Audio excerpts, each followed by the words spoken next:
What is the worst fate for a video game? Is it being critically panned? Divisive among fans? Releasing in an unfinished state or being overhyped? Being controversial or universally hated?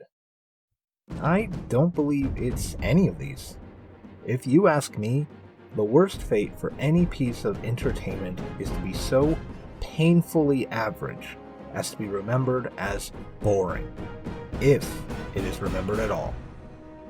Even more so when said media had a spark of potential that got snuffed out before it could really alight. That spark can be found in the 2010 game Dark Void, a game that has been nearly forgotten by the sands of time. So much so that the only people I've ever even heard of talking about it are good old Ben Yahtzee Croshaw and the commenters on his zero punctuation video of this game that came out a decade ago. And he sums up in about 5 minutes what I'm about to explain over the next half hour or so. This short and bitter review is that Dark Void is a generic third-person cover shooter with some interesting but ultimately wasted elements. For the nitty-gritty details, stick around and beware spoilers, but honestly, there isn't anything here all that worth experiencing for yourself. Our setting is an alternative history right before the onset of World War II, specifically beginning in August of 1938, about 1 year and change before the invasion of Poland and the declaration of war.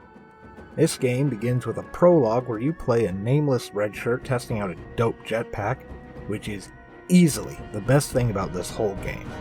A jetpack that you can just fly around in without having to worry about fuel running out on you, or plummeting your death in, is rare to come by in any game. And here you get it right off the bat, for about 5 minutes.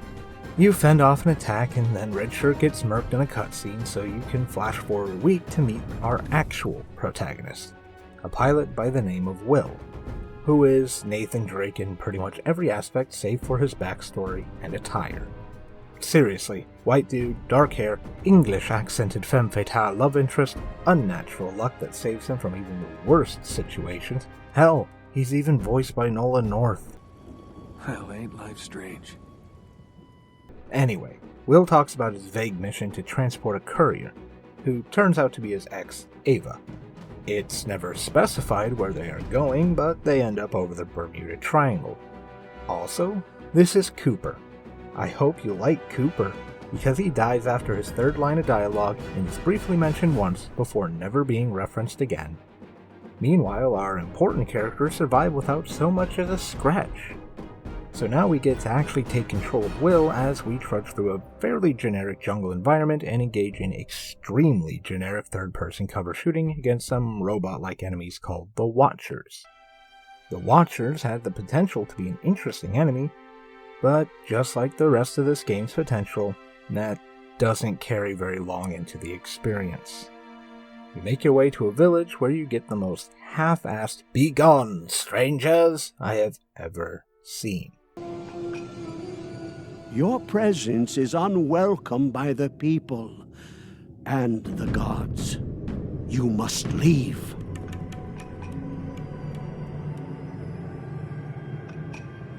A man named Tavi then pulls you aside and introduces you to Nikola Tesla, as in pioneer of alternative current, brilliant inventor, and all-around weirdo Nikola Tesla.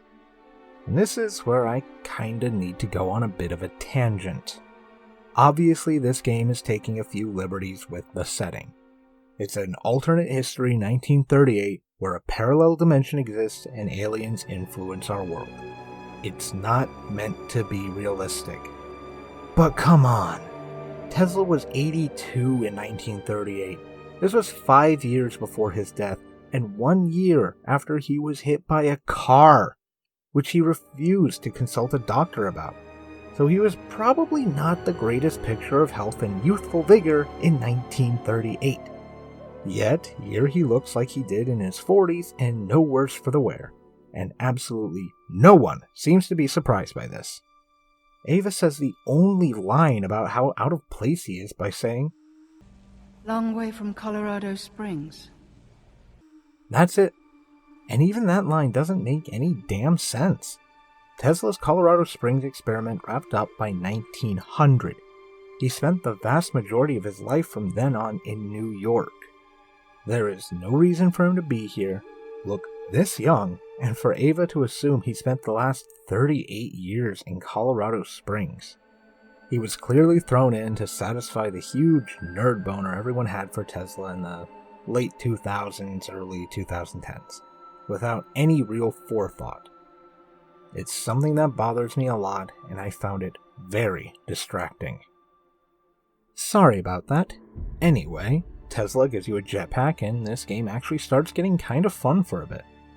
The jetpack allows you to clear large gaps, easily clear and get around obstacles, and hover around while shooting at enemies.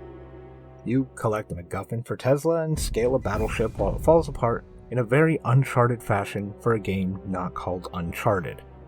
You go back to the village where Ava makes a big scene and Tesla gets abducted by the Watchers. She goes after him, so you go after her. Will acquires the rocket pack from Tesla's workshop, which is like the jetpack you've been using up to this point, except it can fly for real and has built-in infinite ammo machine guns.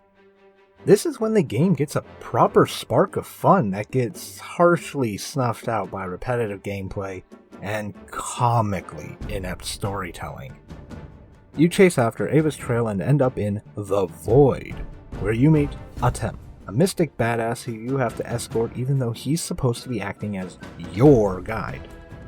He leads you towards the survivor's base, and along the way he tells you the story of the Watchers.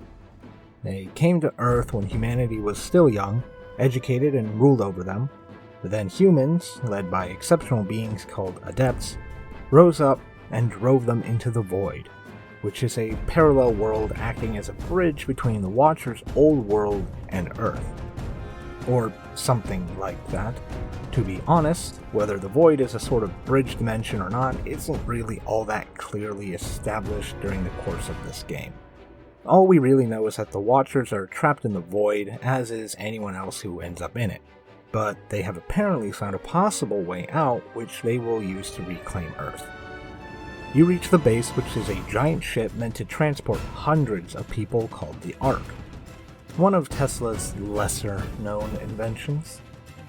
Will has a dream about his breakup with Ava, which I'll discuss later because their whole relationship is very poorly written if you ask me. And he gets a Watcher helmet from Atem after helping fend off an attack. From here, you and Atem go to rescue some prisoners, and you learn that Atem is an adept. Shocker. For some reason, we then jump ahead 7 weeks, and the survivors are assaulting a prison facility. I say for some reason because while we can assume it took them 7 weeks to prepare, find the facility, or whatever else, it is at no point addressed in-game why exactly there was a time jump. It has no story relevance at all from what I have been able to find. You break in, bust up the joint, free some prisoners, and head back to camp, where Ava and Tesla just show up, flying in on a commandeered enemy flying saucer. Will does the sensible thing and asks Ava where she was, but their conversation is interrupted by an evidently teleporting Tesla. So she promises that the two will talk about it later. Spoiler, they don't. The camp gets attacked, so everyone gets on the Ark and evacs the area. We get to see a little bit of the Watchers as one of them shapeshifts into the French Prime Minister, who they apparently replaced because they've been secretly interfering with human history for a long time now. They're even the ones behind fascism and the entire setup of World War II. I have a whole other tangent to go on about this, but we'll get to that later as well. The war has started, apparently months ahead of time, and you have to perform an escort mission for the second biggest target in 1938, falling just behind Poland. Will and Ava have a chat about how she was sent on a mission to cross into the Void in order to help the person known as the Key, though she basically knows nothing beyond that. She is convinced that Tesla is the Key and talks about it within plot twist villain earshot, so a shape-shifting alien goes and kills Tesla while looking like him. The ship then gets eaten by a giant alien monster. For about 3 minutes, That's not a joke or an exaggeration. I played on the hardest difficulty, and the boss encounter took less than 3 minutes to complete, and I played very inefficiently. It's a joke, just not a funny one. Watchers then infiltrate the Ark and knock you out, taking you prisoner, so you get a jailbreak sequence where you are stripped of your jetpack as you make your escape. Atem tells you to meet up with the Imperator, who is a mystic little girl who has never interacted with the story up until now. She tells you that you are the key, and you have to go close the doorway back to Earth that the Watchers have opened. So you make your way to a big old tower where you have to kill the Dweller, a giant 3-headed dragon watcher thing, which takes about 5 minutes to bring down. You kill it by shooting your jetpack so it explodes, which is goofy as all hell when you consider how bullet-riddled that thing has likely gotten while strapped to your back. The plot twist villain, Tavi, shows up out of nowhere and throws a knife in the stiffest, most hilarious way I have ever seen. So Ava does the classic jump in front of a projectile to save someone trope, and Tavi gets shot, then vaporized. Will and Ava have a touching moment as she tells him that only he can pass through the portal back to Earth, and she makes him leave her. We then get an epilogue scene where apparently Atem has passed through the portal or something and returned to Earth, so what the hell, game? And that's it. As you might be able to tell, this game's story is all over the place, raises nothing but questions, and is extremely unsatisfying. It feels especially rushed towards the end, not that the pacing has been exactly exceptional throughout. Making a game set in an alternate history poses its own set of challenges, but affords a level of freedom where you can toy around with different historical settings, figures, and events. But just because it's an alternate history doesn't mean you can flat out ignore actual history. The narrative needs to establish where exactly the game's history diverges from our own, otherwise it comes off as confusing and poorly planned or researched. I already mentioned my issues with including Nikola Tesla, but that is by no means my only complaint. This brings me to my second tangent. This game's timeline in regards to World War II is noticeably bad. The prologue takes place in August of 1938, when Nazi Germany was mobilizing troops and many people were aware that the world was teetering on the edge of another massive war. This game gets that much right, but then very quickly loses even that thread. There are only 3 time jumps in the game. 1 week after the prologue, 7 weeks before the prison break, and 3 months before the epilogue. But before the end, it is stated that the war has begun. If we are being generous and take August 1938 to mean the very last day of August, then that means it is only the end of October or the beginning of November when the war begins. This bothers me a lot, considering at this point in history Czechoslovakia had just been ceded to Nazi Germany, but no actual declaration of war had occurred in the European theater. The official beginning of the war in Europe wasn't until September of 1939, so the war began nearly a whole year early in this game, which obviously throws pretty much the entire timeline of our understanding of history into disarray. And maybe you can hand-wave this away by claiming there was time unaccounted for during the course of the game. Fine. Maybe. But when you are doing time jumps as precise as 1 week later, then you need to be very clear with the rest of your in-game time frame. And it still does not explain or excuse the part where the Watchers, despite being trapped in the void, have apparently been replacing human political leaders and guiding human history. How do they do this if they are trapped in the void? The leader they mention that they have removed and replaced in-game is the Prime Minister of France, who, judging by the character model, is meant to be Edouard Daladier, who was the PM starting in April of 1938, so that much is at least close enough, I guess, but it is implied that they have been doing this for much of human history, despite the fact that for much of human history, they were trapped in the void. What I'm ultimately trying to say here is that the story is incredibly difficult to actually follow because we have no real sense of the way time flows in or how the actual mechanics of the void works. And that's not even considering the overall poorly written and delivered story as a whole. For an example of that, let's look at Will and Ava's relationship. Off the bat, it's shown that Will and Ava have a history, and early dialogue has Will cite Ava as the cause of his dishonorable discharge, and it's evident that they had a romantic relationship in the past. But at no point is any of this explored in a way that actually reveals anything. Here is everything we get out of this in chronological rather than presented order. The two were stationed in St. Petersburg on two separate assignments, Will with the US Air Force presumably, and Ava for some shadow organization that knows about Adepts, the Void, and other such things. The two worked together to rescue trapped coal miners during a blizzard, after which Will asked Ava to marry him. And though they did not get married, she kept the ring he gave her. Then Ava leaves, presumably to report back because that's her job, and Will, who was apparently supposed to already be in Warsaw at this point, decided not to report back because he's moody about her leaving, I guess. And then they meet up again at the beginning of the game. That's it. That's their whole love story. That's what we're supposed to get attached to in order for Ava's sacrifice at the end to have any emotional impact. But how are we supposed to get attached to these characters and their relationship when that is all we have to go off of? They do one thing together which we don't even get to see. Will proposes, Ava leaves to do her job, and Will decides to desert and blames it on her. He claims it was Ava's fault he got dishonorably discharged when he very blatantly just decided that reporting back would serve no point. Their whole romance is rushed, uninteresting, unsatisfying, and Will is clearly a douche. Which is sadly a good way to summarize the entire plot of this game. But when all is said and done, the single most disappointing element of this game is the actual gameplay. The bulk of the gameplay ranges from bog standard to subpar third-person cover shooting.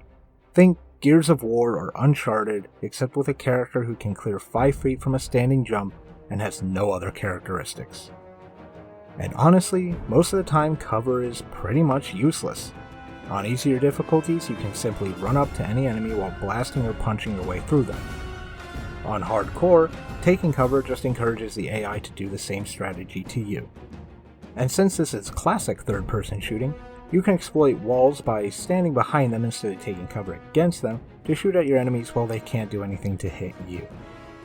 The combat gets a little spice added to it when you come to any of the vertical cover sections, where while descending or ascending a vertical surface, you are accosted by enemies and must fight them while they can attack you from numerous different angles.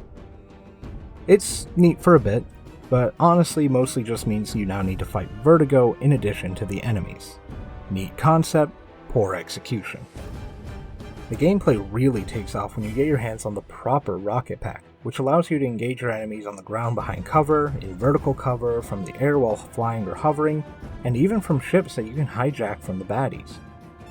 This array of options makes combat feel significantly more open as you are able to approach every battle in any number of ways. At first, this is great. The game finally feels like it's getting started for real, and the sense of freedom and getting to fly around huge battlefields is quite enjoyable for a while. But then the cracks start to form. By your second or third time hijacking an enemy ship, you've likely already grown very tired of the quick-time events you have to perform in order to commandeer the ship, as it is always the exact same.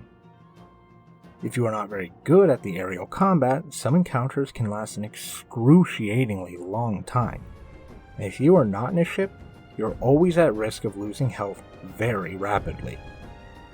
Sure, you have maneuvers to help you shake pursuers and avoid attacks, but after performing the same 4 maneuvers a dozen or so times in each encounter, that too loses its luster and begins to grate. So maybe the air-to-ground combat will make up for the repetitive dogfighting. Unfortunately, no.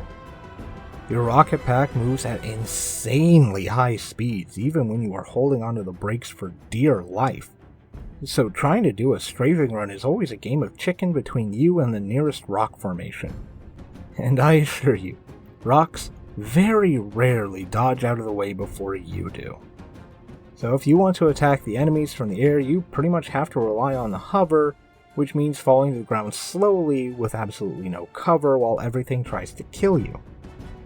It's certainly possible to get good at swapping between hovering, ground combat, and flying, but after a very short while I just had no motivation to reach that level of ability. And none of this is helped by the absolutely bonkers control layout. R2 to reload, circle to melee, and for God's sake, triangle makes you fly while up on the D-pad switches weapons.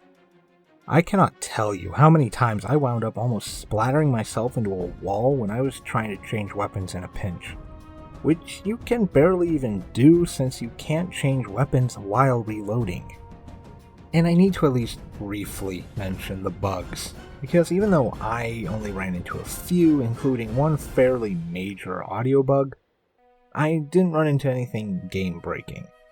They were ultimately minor, but bugs of this scale in a game like this shows you how unpolished this was before release.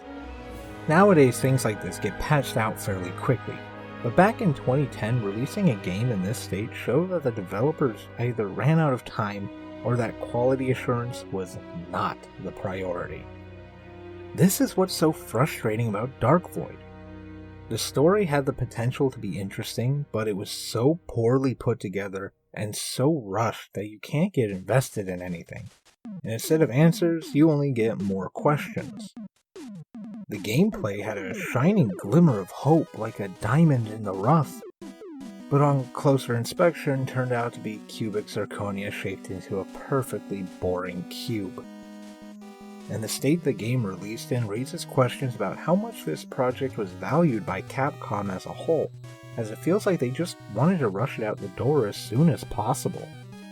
Even the soundtrack has at most one standout piece, which is a real shame because it was composed by Bear McCreary, an amazing composer who has made music for Battlestar Galactica, The Walking Dead, Agents of S.H.I.E.L.D., and so much more.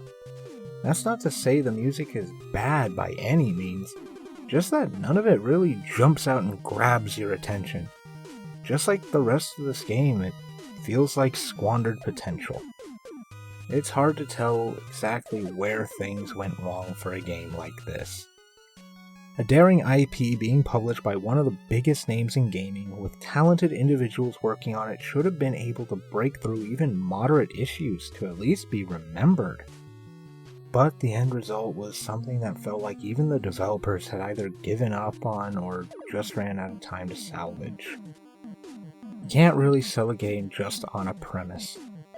It needs to be held up by at least a halfway decent story and or fairly enjoyable gameplay.